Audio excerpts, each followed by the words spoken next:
Here's a gentleman who basically requires no introduction, our Prime Minister in Australia for more than 7 years, and now one of the best-known, most eminent people in the world today. Please welcome Malcolm Fraser.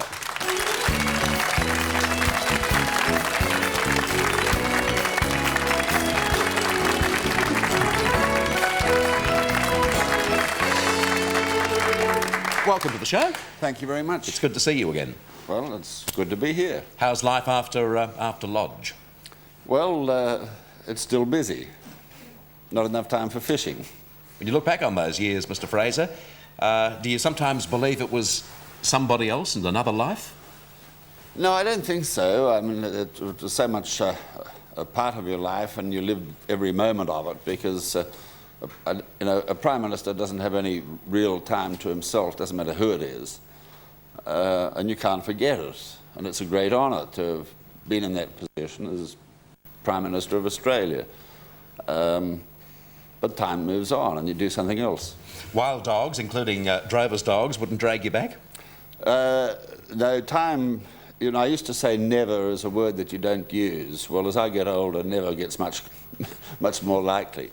No, that's not on. It's a different world today. You know, some people looking back on those years, their declaration, obviously those who are either your political enemies or those who didn't fancy the style of Prime Minister that you were, they say they were dull years and years in which not very much moved. Now, that aside, the one thing that must be said about your time as Prime Minister, in comparison to what's happened to the Liberal Party since you left the leadership, one would think that, at least within the party itself, there really was solidarity, wasn't there? There was solidarity. I think there was a sense of direction. And, in governments, if a government in retrospect is regarded as dull, I think the government was probably a good government, because too much excitement in government often means the government is doing things that concerns people, that worry people, and people don't want to be worried about their government. False modesty aside, do you think the Liberal Party basically fell apart as the result of you leaving, or would it have happened anyway? No, I don't think it would have happened if I was there. Of course. Not for a minute. Well, it didn't.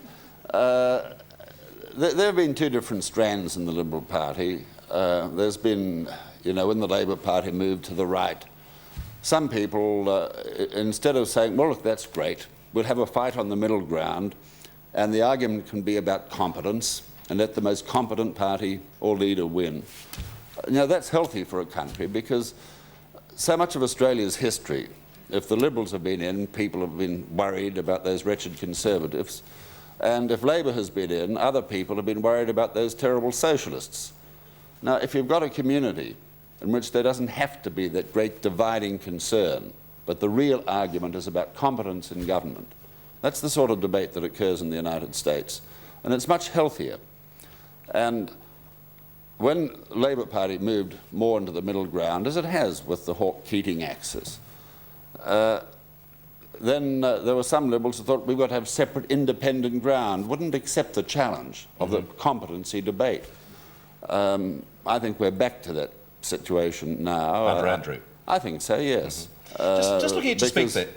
Andrew and Fred Cheney, they're both moderate people. Sure. Just looking at you there, I mean, I'm sure that most people watching you on television today would concede that you look younger, you look more, you look healthier than you did when you were Prime Minister. The strain that you go under as leader of the country, do you have to do it to fully appreciate it? I think probably. It's quite different from being a minister, and I was senior minister when other people were Prime Minister. And that's sometimes difficult enough, but a Prime Minister's got a whole range of issues that he has to deal with, which the Minister for Defence or Foreign Affairs, in a sense, doesn't have to deal with. Is it lonely? Yes, it can be lonely, but you've got to keep the team together.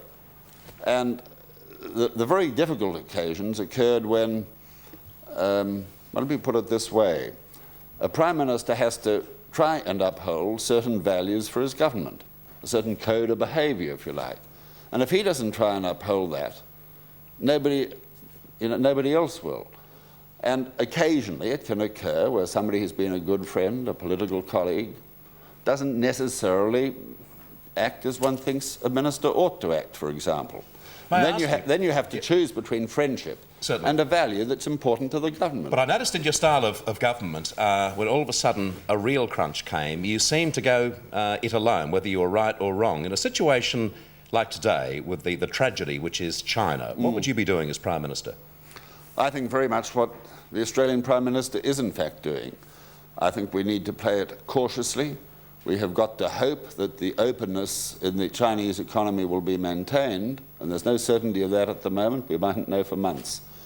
The country, as the papers tell us over the last day or two, might be going into civil war of a major kind. But China had made considerable progress in opening its economy, where it had not made progress, and perhaps unlike the Soviet Union and Eastern Bloc countries, it had not been prepared to devolve any kind of political power, political influence to the provinces or to other organs. You wouldn't apply sanctions? Not at this point, no. I mean, what Australia could do, what the United States could do, would be more important, but I don't think it would influence the situation in China at all. And it's too early to make that kind of final judgment, because on all the advice, there is still a major power struggle going on within China. Now, who comes out on top is going to be important for China, important for the rest of the world. And I think the kind of approach that's been adopted by Prime Minister Hawke or President Bush, both in a sense cautious, but both taking some immediate action, letting their absolute repugnance and horror be known, certainly.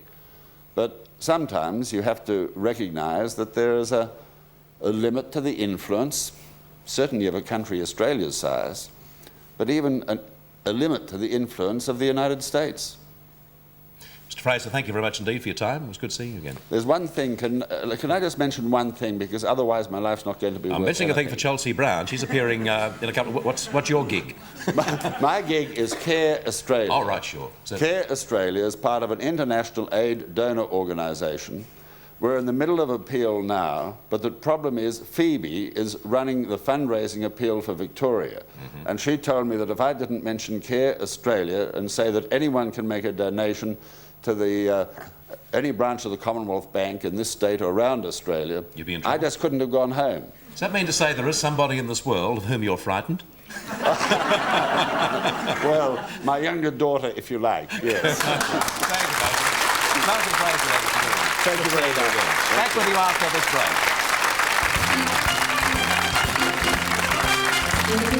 break.